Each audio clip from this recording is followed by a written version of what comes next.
dažnai klausia, ar vaikai pamokose tik žaidžia, ar jie iš tikrųjų mokosi. Todėl šiandien kalbėsime apie tai, kaip pasakoje mes naudojame tokius įrankius kaip Minecraft, Bluecat ir Kahoot ir kokią naudą jie duoda. Su manim šiandien yra pasakos pavaduotoja edukaciniai plėtrai Gabija, kuri dirba būtent su šiomis priemonėmis. Gabija, gali gal save truputėlį pristatyti? Aš ir esu pavaduotoja edukaciniai plėtrai ir dirbu su pamokų planų kūrėjais ir dirbu su viskuo, kas yra edukacija tiesiog pačioje pasakoje. Savo bakalauriniam darbę, ar ne, tu irgi atlikai tyrimą apie žaidimų naudą? Taip. Na, kaip ten tiksliai tai vadinasi? Būtent taip, tikrai teisingai pasakei, tai mano baigiamasis bakalauro darbas buvo didaktinių žaidimų taikymas virtualiuose lituanistinio švietimo pamokose. Tai buvo būtent apie tai, su kuo dabar ir dirbu, nes jau labai anksti supratau iš tiesų, kad mane labai tai domina. Žaidimai, nes ir pati turbūt mėgsti žaidimus įvairiausius, ar ne, kompiuterinių stalo. Taip, tiek kompiuterinius, tiek stalo žaidimus ir būtent todėl šiuo metu pasakoju turiu ir stalo žaidimo būrelį. Paimkim pavyzdžiui geltonas grupės, kur tas žaidimas paprastesnis, jis nėra interaktyvus ir jam nereikia jokių priemonių, nereikia telefonų, papildomų įrenginių. Tai žaisdami, tarkime, tas slėpynės, ką jie iš to gauna? Tai pirmiausia, slėpynės apskritai yra labai smagi veikla. Vienas iš dalykų, ką jie gauna, tai ar ne, veikdami per pamoką, tai jie sieja Lietuvą ir lietuvių kalbą su kažkokia smagia veikla. Kad aš eisiu į pamoką, ten reikės prisijungti, kalbėsim lietuviškai ir bus kažkas smagaus. Tai automatiškai jau Lietuva lygų smagi veikla kažkokia. Kitas dalykas, tai aišku, jiems reikia tokių pedagoginių pertraukėlių, kur jie tiesiog pasislepia, šoka ar panašiai. Tai, ir duoda tokį atokvėpį nuo kažkokios tai pasakos, susikaupimo ir panašiai. Ir lygiai taip pat tos slėpynės nebūna, kad dabar pasislepiam, išlendam, pasislepiam, išlendam. Dažniausiu atveju, pas mus pasakoja geltonų grupių mokytojai yra muzikos mokytojai. Tai kai stebėjau pamoką, irgi mačiau, kad mokytoja groja su ukulėle, dainuoja dainą, tuo tarpu visi vaikai šoka, muzika nutyla, vaikai pasislepia, bet jie tai girdi irgi tą dainą, kai kurie ir šoka ir dainuoja kartu su mokytoja. Tai net žodyną plečia žaisdami slėpynės. To amžiaus vaikai jie iš tikrųjų dar ir patys nelabai kalba, ar ne? Jie daugiau klausosi, jie tokiu būdu mokosi labiau, ar ne? Tikrai taip. Aha. Ir po truputį jau gali tikriausiai atkartoti kažkokį žodį, taip. O tada kaip yra su vyresniais vaikais? Visi be išimties pasakoja tikrai žaidžia žaidimus per pamokas. Tai jeigu paimtumėm žalias grupės, tai vaikams pagrindai yra Wordwall, Learning Apps, Bamboozle. Tai yra programėlės, kurios leidžia bet kokią informaciją perduoti žaidimo būdu. Bet lygiai taip pat kaip ar žali ar mėlyni vaikai, tai paimkim nuo 5 iki 9 metų vaikai, jie pamokose dar ir daro kažką, ką galima čia ir dabar daryti. Pavyzdžiui, namuose einu, atrandu daiktą, einu, atnešu kažką, parodau, apibūdinu, liečiu ir panašiai. Tai per tai dar irgi kas yra žaidimas. Arba paprasčiausiai atrask skirtumus. Jeigu mes kalbam apie baldus, tai jie ieškos skirtumų kambariuose. Tai yra patys įvairiausi tikrai žaidimai, o dar vyresniems, kurie jau yra paaugliukai arba jau tikri paaugliai, tai daug dažniau jie jau žaidžia interaktyvus, kur jau reikia patiems atsinešti telefoną, kur jie atsakinėja į klausimus, arba nebūtinai atsakinėja į klausimus, tiesiog kažką žaidžia ar piešia, kuria scenarijus, kalbasi, kuria dialogus, paprasčiausiai vienas su kitu bendraudami. Tai yra daugybė ir skirtingų žaidimų. Kartais įtraukiam ir šeimos narius, net irgi žaidimus. Šeimos narius? O kaip? Pavyzdžiui, konkretus pavyzdys, tai su angliško lygio vaikais, kai turėjau pamoką, jau su paaugliais. Tai būna užduotis angliško lygio vaikų, pirmiausia noriu paminėti, kad jų žodynas yra itin siauras. Tai jiems dažniausiai būna kažkoks klausimas ir vieno žodžio atsakymas. Bet mes galim paprašyti, kad jie nueitų ir paklaustų kažko tėvų arba parašytų žinutę močiutei, seneliui, kažkam, kas gyvena Lietuvoje ir jie tai daro per pamokas arba čia ir dabar nueina pas tėvelius ir sako, mama, koks aš? Ir jam pasakys kažkokį tai būdvardį. Jis pareina jau su naujų žodžių, kurį gali pasakyti mokytojui, grupiai savo ir taip tiesiog plečia žodyną ir tuo pat metu ryšį kuria su savo artimaisiais. Ai, tai ir toks įtraukimas tėvų, net ir pačius tėvus džiugina ir leidžia jiem pamatyti, Taip. kaip iš tikrųjų tas vaikas tobulėja, turbūt, ar ne? Taip. O jau kalbant apie vyriausius paauglius, kokie tie jų žaidimai, nes vis tiek mes juos naudojame, kaip tai atrodo?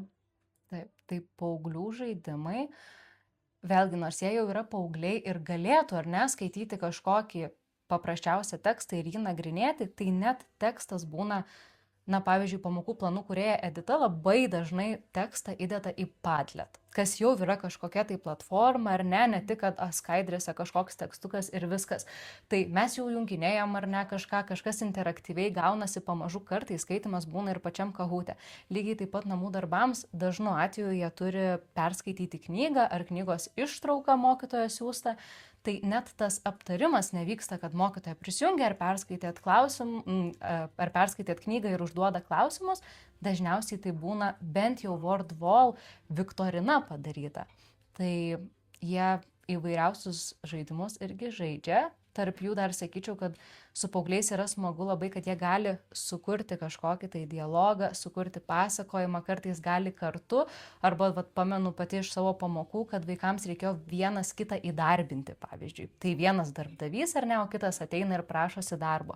Tai labai smagus dialogai kūrėsi. Taip, tai turbūt čia ir yra tokia viena kertinių vietų, man atrodo, kad vaikams sukūrimos aplinkybės ir tarpusavėje bendrauti, ar ne, tarpusavėje kalbėti su kitu vaiku, kuris irgi mokosi tą kalbą, bet jis yra kažkur visai kitam pasaulio gale. Tai tyrimai ir rodo, kad būtent Minecraft Education padeda ugdyti ir kūrybiškumą, ar ne, ir problemų sprendimą, ir bendradarbiavimą, bet tai veikia tik tuomet, kai žaidimas yra struktūruotas, ne? Kai yra iš anksto aiškus nustatytas tikslas kažkoks, ar ne? Tai kaip tai darome mes pasakoje? Taip, Minecraft Education mes turime visą atskirą komandą. Yra žmonės, kurie puikiai tai išmano, žino, ką daro. Tai komandoje pagrindiniai du žmonės yra Toma ir Augustinas. Tai Toma yra pamokų planų kūrėja ir mokytoja, kuri suplanuoja viso kurso Minecraft Education programą. Tai yra iškelia tikslus, temą, sugalvoja žodyną, parašo pamokos planą, išsamų aišku, kurį naudos mokytojai.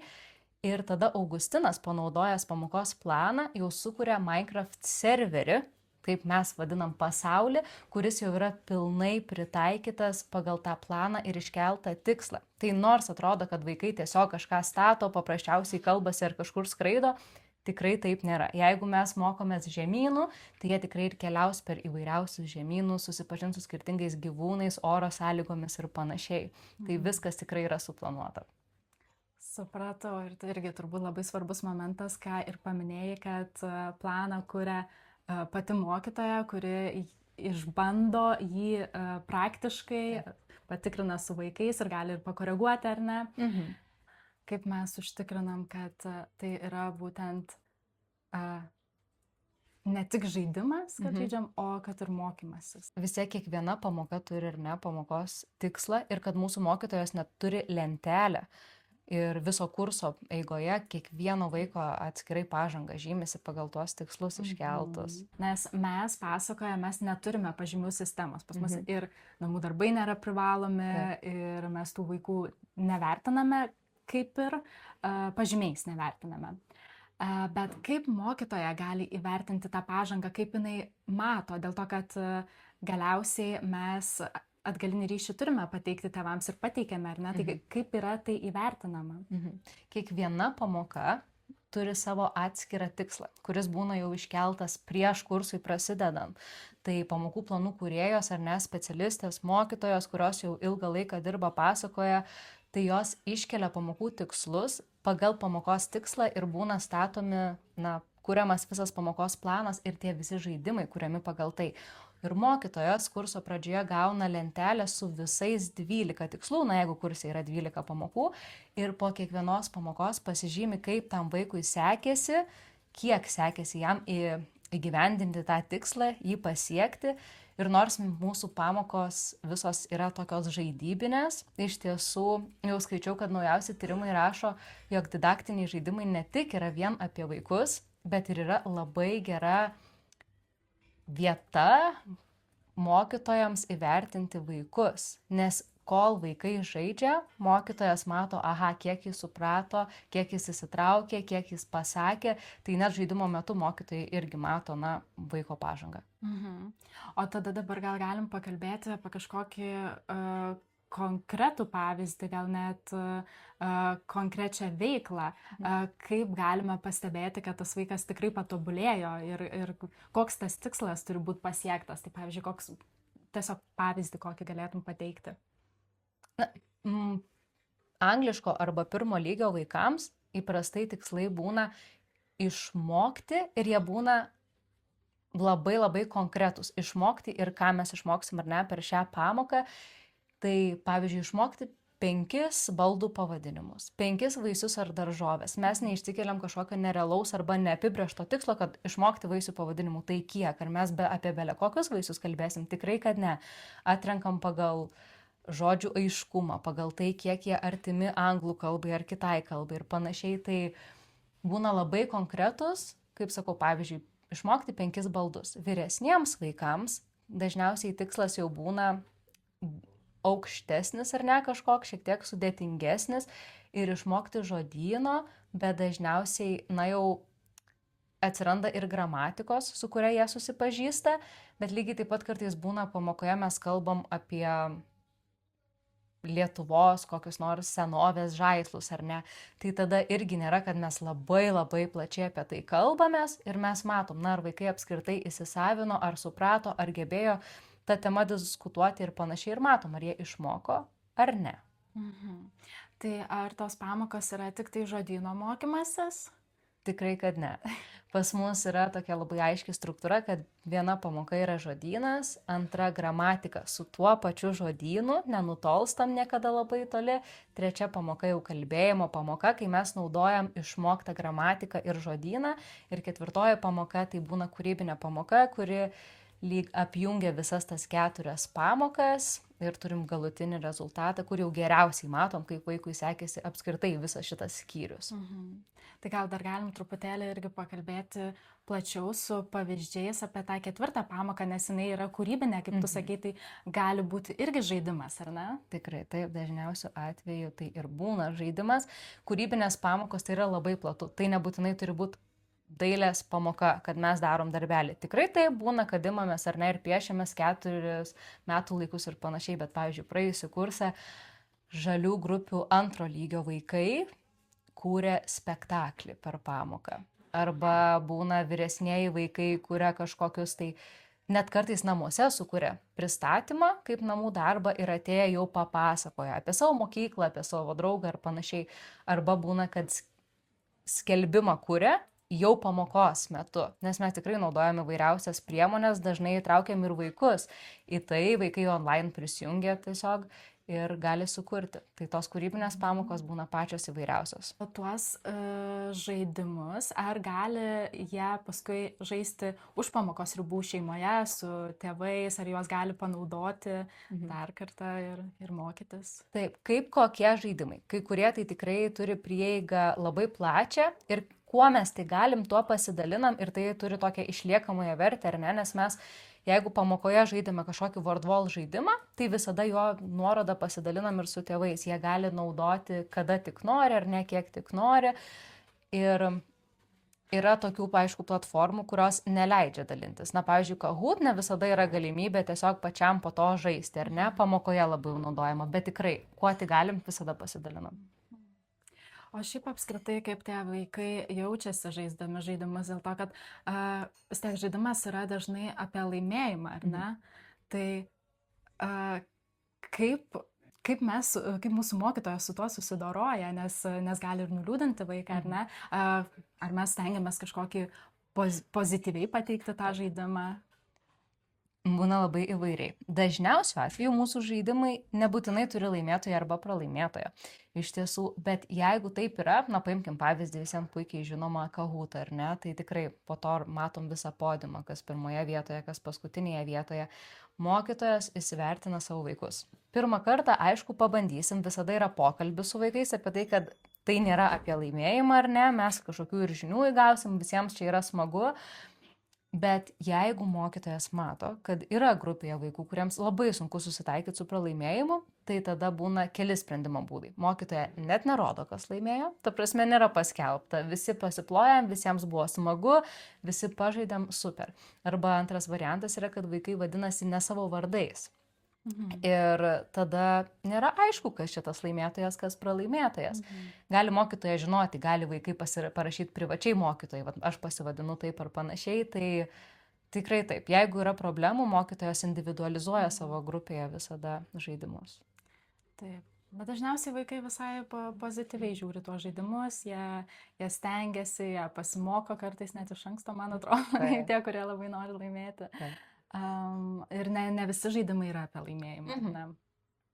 Kodėl žaidimas yra priemonė, kodėl ne tiesiog sėdėti ir mokytis ir kalti tuos žodžius, taisyklės. Iš tiesų pasakoje mes tikrai traukiam žaidimus ir visas pagrindas yra būtent žaidimai, žaidybinės veiklos, nes tai motyvuoja vaikus lankyti pamokas, jie žino, kad bus smagi veikla ir būna smagu, kad vaikas kažką atlieka ne todėl, kad reikia, o todėl, kad tiesiog nori žaisti. Todėl, kad nori prisijungti į žaidimą. Tai kodėlgi ne, jeigu tiesiog reikėtų kažką perskaityti, gal ne taip smagu, bet jeigu išsirinkti lankelį, kurį ten skaitysi, po to dar kažką atsakyti, tai tada tikrai daug smagiau yra, ar ne? Tai ir motyvuoja vaikus prisijungti į pamokas, atlikti užduotis. Žinoma, kad vaikai įgyja žinių. Yra kuriamas ryšys tarp vaikų, tarp vaiko ir mokytojo, tarp vaiko ir tėvų, tarp artimų giminaičių Lietuvoje žaidimo metu. Žaidimo metu jo mes galim pamatyti vaikų rezultatus puikiai ir aš dariau tyrimą ir apklausiau įvairių lituanistinių mokyklų mokytojus, tai visi vienbalsiai paminėjo, kad labai geras įrankis yra žaidimai apskritai pamokose, tai kodėlgi to nepanaudoti, jeigu ir vaikams smagu, ir mūsų kūrėjai gali sukurti, tai ir naudojam. Apskritai, tiesiog žaidimas yra natūralus mokymosi procesas, vaikas nuo mažiuko. 2 metų vaikas, jis tik taip ir mokosi per žaidimą. Viskas jam yra žaidimas, absoliučiai viskas. Tai tiesiog, kodėl tikrai nepavertus mokymosi proceso natūraliu ir pozityviu procesu. Galbūt nori šiek tiek pasidalinti apie savo būrelį, nes ten yra jau nežaidžiat nei Minecraft, nei Bluecat, nei Kahoot, turbūt nežaidžiat, ar ne? Ten žaidžiat stalo žaidimus tuos, kuriuos vaikai žaidžia galbūt ir patys, ar ne, su savo tėvais, su savo draugais. Bet kuo tai skiriasi nuo to, kai jie tiesiog žaidžia su savo šeimos nariais ir tuo, ką darote pamokoje ir kaip tai susisiejo su lietuvių kalbos mokymusi? Tai tikrai turiu stalo žaidimo būrelį su vaikais. Ir labai džiaugiuosi, dabar jau atsakydama galiu būti šiek tiek užtikrintesnė, nes jau gavau pirmąjį atsiliepimą iš tėvų, kaip jiems atrodo, ar ne, kaip jie mato tą būrelį. Tai būrelyje mes pirmas 10 minučių dažniausiai skiriam kažkokiai tai temai. Tai yra tolimesnė, tai nėra visiškai apie žaidimus, bet pavyzdžiui mes kalbam apie maistą, kurį yra smagu valgyti, ką užkandžiauti žaidžiant žaidimus. Arba dabar kalbėsim šią savaitę apie knygas, todėl kad iš tiesų būdavo bent jau seniau tos knygos su stalo žaidimais, kur kiekvienas puslapis yra skirtingas stalo žaidimas. Tai vis kažkokią temą paliečiam, aišku, automatiškai tas 10 minučių prakalbam apie kažkokią tai temą, tai jau yra visiškai lietuvių kalbos pamoka vos, net, prasme, kalbėjimas lietuviškai. O po to, kol žaidžiam stalo žaidimus, tai irgi visos taisyklės, patys žaidimai, kurie yra toje platformoje, per kurią mes žaidžiam, viskas yra lietuvių kalba, O kai jau išmokstam šiek tiek žaisti, galim labiau atsipalaiduoti ir kalbėtis, tai mes apie viską pasikalbam. Aš jau žinau, kur norėtų keliauti tie vaikai, ką veiks vasarą ir panašiai, apie šeimos narius, kas ką gamino ir taip toliau. Tai toks visiškai laisvas kalbėjimas lietuvių kalba gaunasi. Tai ačiū tau už pokalbį ir aš labai tikiu, kad šis pokalbis padės tėvam suprasti būtent to žaidimo naudą, kad ne tik ten sėdi ir nieko nešneka, ar ne, bet tai yra labai aktyvus lietuvių kalbos lavinimas. Ačiū tau.